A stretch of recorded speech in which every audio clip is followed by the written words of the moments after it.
Um ataque a uma creche em Blumenau e uma série de ataques que vem acontecendo em escolas aqui no Brasil acendeu um alerta sobre a violência nas escolas. Famílias, professores, alunos vivem clima de tensão. E é sobre esse assunto que a gente conversa hoje com Liz Ribeiro, ela que é psicóloga. Liz, boa tarde. Boa tarde, Mari. Obrigada com a Marcelina Notícias. Fico muito feliz em estar aqui com vocês hoje para poder falar sobre o tema. É de suma importância que os veículos de comunicação em massa tragam essas pautas que são muito importantes para a sociedade, né? E assim informa e também alerta as pessoas que não têm a condição de buscar de um profissional qualificado.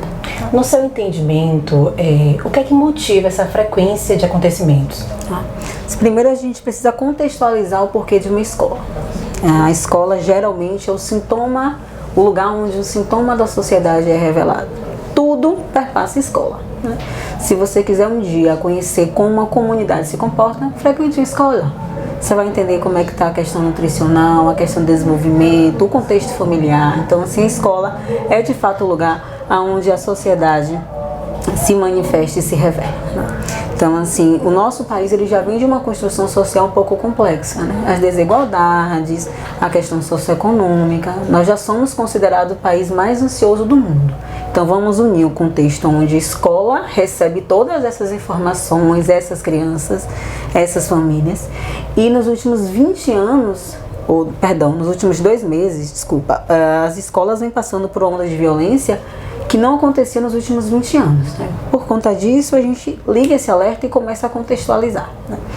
Os últimos ataques que nós sofremos no Brasil têm um perfil muito específico, né? Geralmente, esse agressor são jovens do sexo masculino entre 10 e 25 anos. Geralmente foram vítimas de bullying durante a infância, tá? Abuso sexual, expostos a violências e usam da internet, desse espaço cibernético desregulado, sem nenhum tipo de fiscalização, para poder manifestar essa maldade, essa crueldade, né? Então, assim, a dor que um dia foi causada nele, nesse momento, se torna a dor que ele vai causar em outras pessoas. E a escola é um lugar muito vulnerável, né? Geralmente composto por crianças, por mulheres, não tem tantos aspectos de segurança, então se torna um alvo fácil. E qual o papel da família nesse contexto? A família dentro de um processo educacional, Maria, ela é importante em todo e qualquer momento, né? Desde os processos voltados ao aprendizado, até mesmo momentos como esse. Então, assim, a família precisa entender a sua parte dentro desse processo, né? Não dá pra gente esperar que apenas a escola dê conta de todo o processo de formação de um cidadão. Porque um cidadão ele é um conceito muito amplo, muito complexo. Então a escola entra com essa parte um pouco mais teórica e a família, que é o primeiro contato social de um indivíduo, precisa trazer a questão ética, a questão da regra, a questão da moral. E os pais precisam, né? E aí fica uma dica para os pais dos adolescentes estabelecer o que a gente chama daquela atenção vigilante. O que é isso? Não precisa vigiar o filho, não precisa colocar uma câmera, não precisa colocar um gravador de voz, mas é interessante fazer parte de todo o seu processo. Seu filho baixou um game, pai, baixei um game, que legal, como é que joga, qual é o objetivo do jogo, para onde é que vai, brinca só, brinca com os colegas. Então, assim, fazer esse acompanhamento. Nesse sentido, você tanto protege o seu filho, porque você está participando desse processo que é do interesse dele, e também garante aí que a criança não vai estar imersa dentro de alguns jogos como os que a gente tem visto recentemente, que é justamente extremamente violento. E a escola? Qual o papel da escola nesse contexto, né? A escola precisa aí de uma complexidade um pouco maior para ser compreendida, né? Porque assim, a escola tem que ser a prioridade do poder público, né? E aí a gente não está falando de uma instituição, a gente está falando de todas as esferas do poder público. Não dá para a escola ser o único viés responsável por controlar esse tipo de situação. Tudo que é do ser humano, tudo que vai envolver o comportamento humano deve e tem que ser multi. Então a escola tem um papel, a família tem outra, a sociedade tem outra, a segurança pública tem outra, né? A escola pode colaborar quando ela implementa dentro do projeto político-pedagógico, por exemplo, ações que vai tratar o bullying, que vai tratar o abuso sexual, que vai tratar pais, mas a gente não pode esperar que apenas a escola dê conta disso, né? Então, assim, a implementação de políticas públicas que vai trazer o psicólogo para a escola, o assistente social, inclusive nós temos uma lei federal, né, de 2019, estamos em 2023, que já colocou e garantiu esses dois profissionais, psicólogos e assistentes sociais, como serviço essencial educacional básico e não está sendo efetivado, né? Assim como outros demais, né? Então, assim, tudo que envolve o ser humano tem que ser multi e a escola não foge disso. Diante desse contexto, desse cenário, muitos pais irresponsáveis estão com medo de enviar seus filhos à escola. Qual a orientação que você passa agora para esses pais, essa mãe, esse pai, esse responsável que está assistindo a gente agora? Tá. Primeiro que é super compreensível o medo, né? Então, assim, a primeira questão é que o elemento emocional, né? Não precisa colocar o terrorismo. Então, assim, vamos evitar expor a criança a excesso de informações sobre. Não é para mentir, é para deixar consciente dos fatos, mas sem ficar expondo de forma demasiada. Então, assim, houve alguns ataques, mas também está havendo, por exemplo, ações de combate. Então, assim, você apresenta o problema e você apresenta também a resolução. E passem a ouvir e acolher mais o seu filho. Mamãe, eu tô com medo. Tudo bem, amor, medo. Para que serve o medo? Medo do quê? Mas e se isso acontecer? O que é que você pode fazer?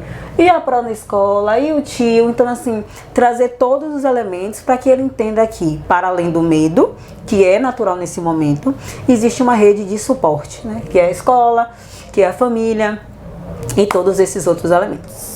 Você falou um pouquinho do perfil do agressor, né? E geralmente esse agressor é aquela pessoa que já sofreu uma agressão dentro da escola, seja bullying, ou seja, uma agressão verbal ou física, já foi provavelmente abusado dentro de casa.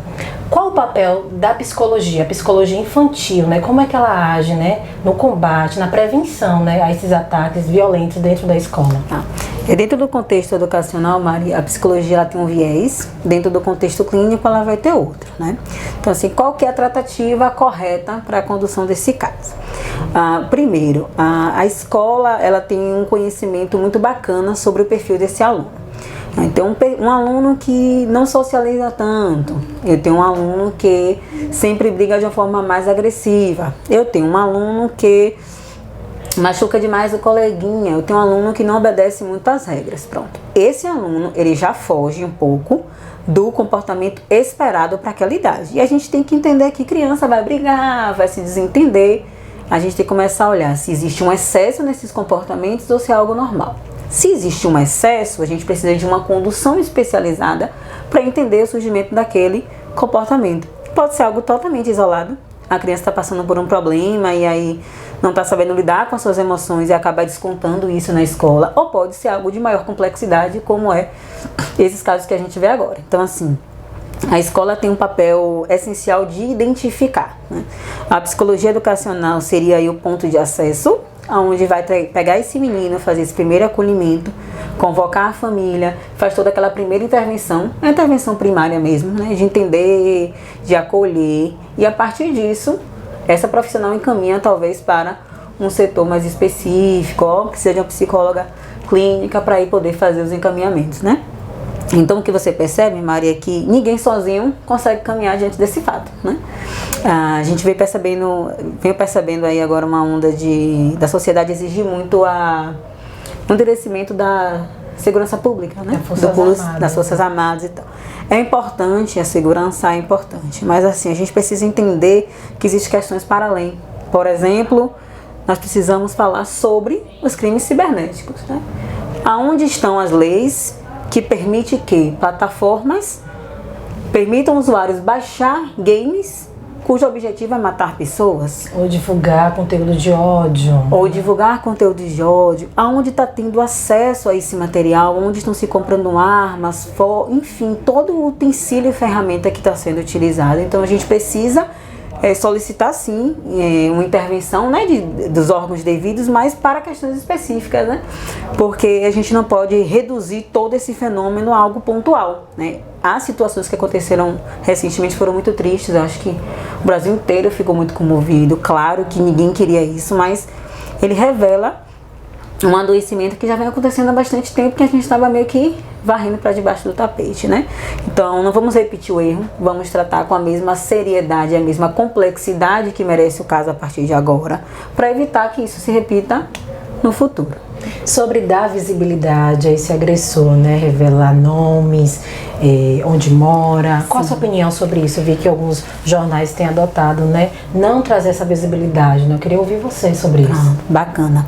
A ideia da gente ocultar, ou melhor, não dar tanta visibilidade ao autor, ele parte de 2 princípios. Primeiro, imagine o sofrimento da pessoa que passou pelo trauma de estar o tempo inteiro assistindo na televisão esse noticiário sendo repetido e sendo visto aquela pessoa que lhe causou tanto sofrimento como alguém tão potencializado, né? Como tão protagonista de uma história. Então aí tem um viés de proteger aquela pessoa que sofreu aquela onda de violência, e tem também, né, a gente não incentivar o que a gente chama de comportamento de contágio, que não é necessariamente o que a gente chama de influência, mas meio que se assemelha dentro do senso comum, que é não incitar, não incentivar que outras pessoas que têm o mesmo perfil e a mesma intenção tenham esse mesmo tipo de tratamento. Então, assim, é preciso tratar da forma correta, né? A gente tem que focar a nossa atenção e cuidar de quem foi machucado e não em ficar evidenciando quem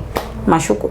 Para finalizar, eu gostaria que você reforçasse, né, a importância do acompanhamento psicológico no ambiente escolar. Eu acho que a psicologia educacional está se tornando mais do que uma necessidade. Não dá para a gente colocar tudo na conta da escola.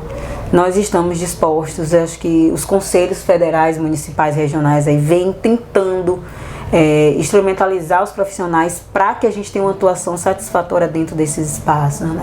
Tem profissional, tem demanda, tem disponibilidade, tem boa vontade, e a gente precisa estar nesses espaços para entender e fazer com que a sociedade se torne um lugar minimamente mais seguro e minimamente mais saudável. Porque psicologia não é luxo, psicologia não é nada além, gente, do que saúde.